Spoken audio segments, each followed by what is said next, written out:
Episode 2 में हम देखते हैं मिंचे को।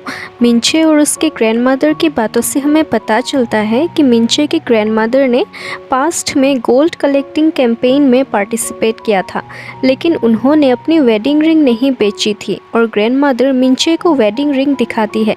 मिंचे उन वेडिंग रिंग्स की फ़ोटो खींच के अपनी मॉम को भेजती है। नाहिदू वेडिंग रिंग्स की फ़ोटो देखती है और सोचने लगती है कि उसकी मॉम ने क्यों नहीं कहा था उसे कि उन्होंने वेडिंग रिंग नहीं बेची थी, और अब नाहिदू को बुरा लग रहा है। असल में पास्ट में जब नाहिदू स्कूल में पढ़ रही थी तो उस वक्त गोल्ड कलेक्टिंग कैंपेन चल रहा था और उसने सोचा था उसकी मॉम ने अपनी वेडिंग रिंग्स भी बेच दी थी, तो वो अपने मॉम पर बहुत गुस्सा हुई थी। सीन पास्ट में शिफ्ट होता है और हम नाहिदू को देखते हैं। नाहिदू की मॉम उसे न्यू स्कूल यानी तयांग हाई स्कूल में ले जा रही है। नाहिदू की मॉम शिन जे क्योंग एक न्यूज़ एंकर है, तो स्कूल के टीचर्स शिन जे क्योंग की बहुत तारीफ़ करते हैं कि उनकी वॉइस बहुत अच्छी है।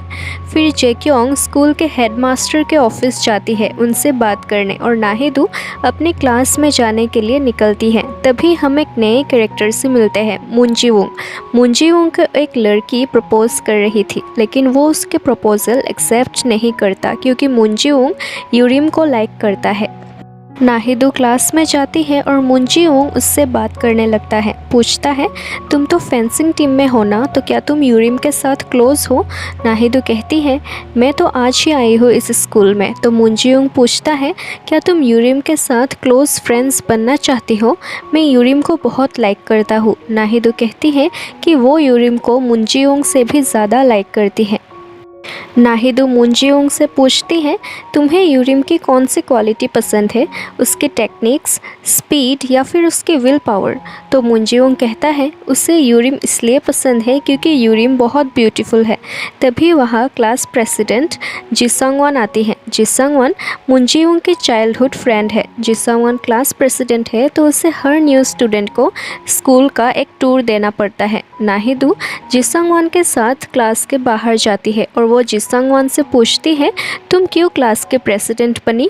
तो जिसंगवन कहती है, इसलिए क्योंकि मुझे प्रेसिडेंट नहीं बनना था, और हमेशा जिनको प्रेसिडेंट नहीं बनना होता उन्हीं को क्लास का प्रेसिडेंट बनाया जाता है, क्योंकि ऐसा करने में दूसरे स्टूडेंट्स को मज़ा आता है। और सैडली जिसंगवन क्लास के प्रेसिडेंट बन गई।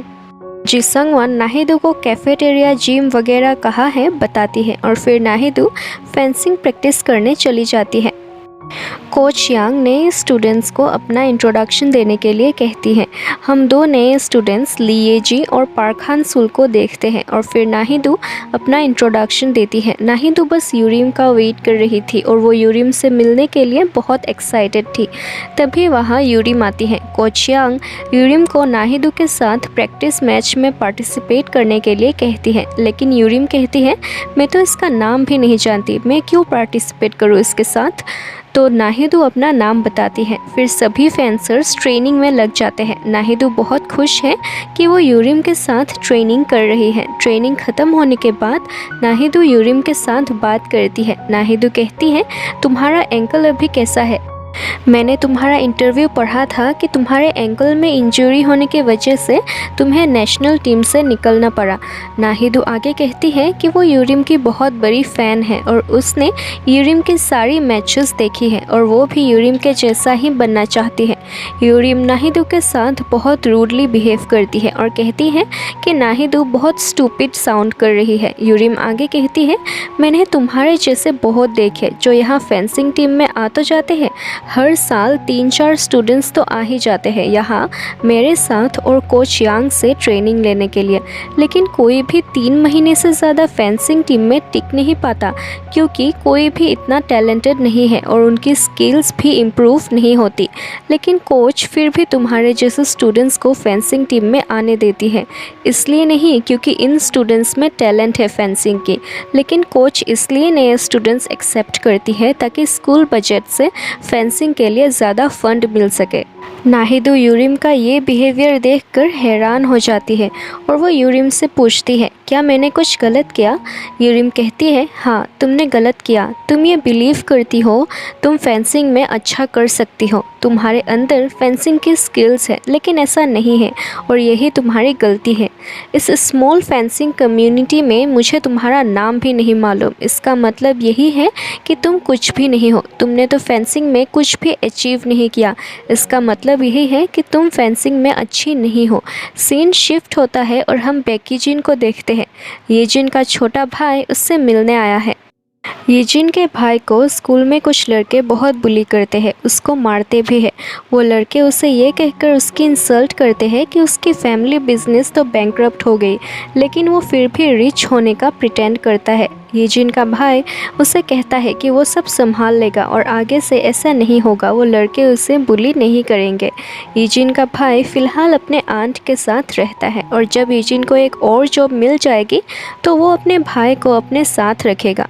फिर येजिन यूरिम के मॉम के रेस्टोरेंट में जाता है। यूरिम की मॉम उसे देख के बहुत खुश है। वो येजिन से पूछती है, इतने दिन कहाँ थे? तुम्हारे मॉम और डैड कैसे हैं? येजिन कहता है, हम सब अभी अलग अलग रहते हैं तो कांटेक्ट में रहना मुश्किल है। असल में येजिन के फादर की कंपनी यूरिम के लिए स्पॉन्सर कर रही थी, यूरिम की फेंसिंग के लिए, लेकिन कंपनी बैंकरप्ट होने की वजह से यूरिम को अपना स्पॉन्सर खोना पड़ा। फिर येजिन यूरिम से मिलने जाता है। यूरिम येजिन से गुस्सा है। यूरिम कहती है, मैं तुम्हारे साथ अपनी सारी बातें शेयर करती हूँ कि मैं कितनी प्रेशर में थी गेम्स के लिए प्रिपेयर करने की वजह से। नेशनल एथलीट बनना कितना डिफ़िकल्ट है, मैं तो हर बात शेयर करती हूँ, लेकिन तुमने मुझे कुछ नहीं बताया। असल में येजिन और उसकी फैमिली उनके बिजनेस फेल होने के बाद अचानक गायब हो गए थे और इसलिए वो यूरिम के साथ भी कांटेक्ट में नहीं था। और येजिन यूरिम से कहता है कि मेरे लिए ये सिचुएशन बहुत डिफ़िकल्ट है, मैं बहुत घबरा गया था और मुझे अब भी डर लग रहा है। यूरिम रोने लगती है। तभी येजिन नाहिदो को देखता है और नाहिदो जब येजिन और यूरिम को साथ देखती है तो वो अपना रास्ता बदल लेती है और बस स्टॉप में जाके बैठती है।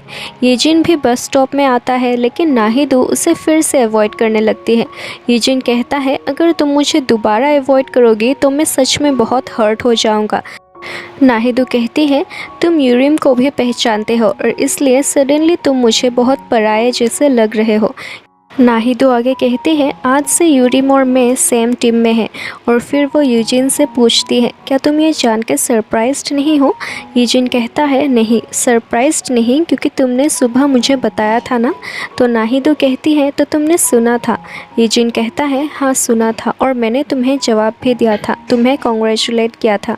फिर नाहिदो येजिन से पूछती है, तुम यूरिम को कैसे जानते हो? क्या तुम यूरिम को डेट कर रहे हो?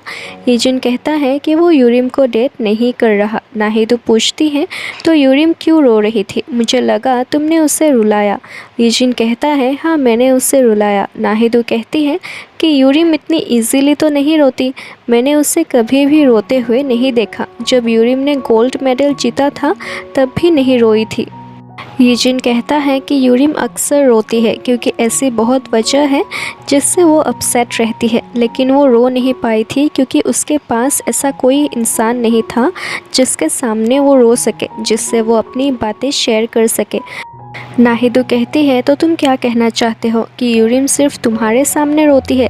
येजिन कहता है, हाँ लेकिन वो तुम्हारी तरह नहीं है, तुम तो बीच रास्ते में भी रोने लगती हो। नाहिदो उस दिन को याद करके बहुत एम्बेरेस्ड फील कर रही थी, लेकिन येजिन कहता है, मुझे तुम्हारी यही बात पसंद है कि तुम अपनी आंसू नहीं छुपाती, तुम अपने इमोशंस नहीं छुपाती। इसके बाद येजिन अपने घर पहुंचता है और हम जिसंगवान को देखते हैं। जिसंगवान उसी लैंडलॉर्ड की बेटी है जहां येजिन रहता है। जिसंगवान येजिन से पूछती है कि तुम एवरी मॉर्निंग 6:50 पे शावर करते हो ना, क्या कोई स्पेसिफिक रीज़न है इसके लिए? येजिन कहता है, मैं उसी वक्त न्यूज़पेपर डिलीवर करके घर आता हूँ तो इसलिए मैं उस वक्त नहाता हूँ। जिसंगवान कहती है कि वो भी उसी वक्त नहाती है क्योंकि उसका स्कूल थोड़ी दूर है तो उसे जल्दी रेडी होकर स्कूल के लिए निकलना पड़ता है। तो जब येजिन पानी यूज़ करता है तो वाटर प्रेशर कम हो जाता है। तो इसलिए वो यूजिन को 6:50 AM पे नहाने से मना करती है और थोड़ी देर बाद नहाने के लिए कहती है।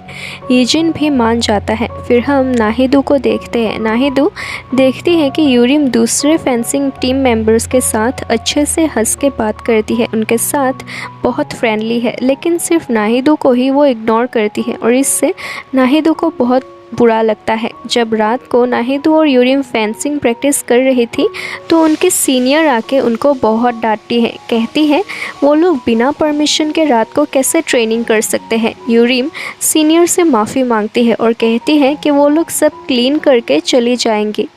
नाहिदो यूरिम से पूछती है कि वो लोग रात को क्यों ट्रेनिंग नहीं कर सकते, क्या वजह है, लेकिन यूरिम कोई जवाब नहीं देती। नाहिदो घर जाके इंजोल्मी के साथ चैट करने लगती है। इंजोल्मी पूछती है क्या तुम मीट करना चाहती हो। नाहिदो कहती है तुम्हें क्या लगता है अगर हम सच में मीट करेंगे तो क्या हमारी रिलेशनशिप में कोई चेंज आएगा। इंजोल्मी कहती है हाँ शायद, हम एक दूसरे को और भी ज़्यादा पसंद करने लगेंगे। नाहिदो और इंजोल्मी बहुत क्लोज़ फ्रेंड्स बन गए हैं ऑनलाइन चैट करके ही।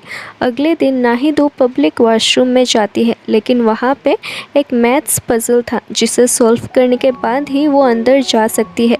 लेकिन नाहिदो तो मैथ्स में अच्छी नहीं है, तो येजिन उसे उस पजल का आंसर बता देता है। नाहिदो वॉशरूम जाती है और बाहर निकलकर येजिन से पूछती है कि वो कहाँ जा रहा है। येजिन कहता है कि वो एक जॉब इंटरव्यू में जा रहा है। नाहिदो कहने लगती है कि यहाँ पब्लिक वॉशरूम में मैथ्स पजल क्यों लगाया हुआ है, ये तो मेरे जैसे एथलीट के साथ बहुत नाइंसाफ़ी है। येजिन कहता है शायद ये एक तरीका है कि स्टूडेंट्स ज़्यादा मैथ्स पजल सॉल्व करें, और वो आगे कहता है कि हर एथलीट पढ़ाई में बुरा नहीं होता। तुम मैथ्स और ग्रामर में इसलिए बुरी नहीं हो क्योंकि तुम एक एथलीट हो, बल्कि तुम पढ़ाई में अच्छी हो ही नहीं, इसीलिए तुम्हें मैथ्स और ग्रामर नहीं आता। येजिन ये सब बोल के नाहिदो को चिढ़ा रहा था और वो हंसने लगता है। नाहिदो कहती है तुम बिल्कुल यूरिम के जैसे बातें करते हो, मेरा मूड एकदम ऑफ हो जाता है। येजिन कहता है कि यूरिम ऐसी नहीं है, तो नाहिदो कहती है कि तुम्हें यूरिम के बारे में कुछ भी नहीं पता, और हिदो चली जाती है। पहला पार्ट यहीं पे एंड करती हूँ। इस एपिसोड का दूसरा पार्ट बहुत जल्दी आएगा, और अगर आपको ये वीडियो पसंद आई तो please like, share and subscribe कर देना। बाय।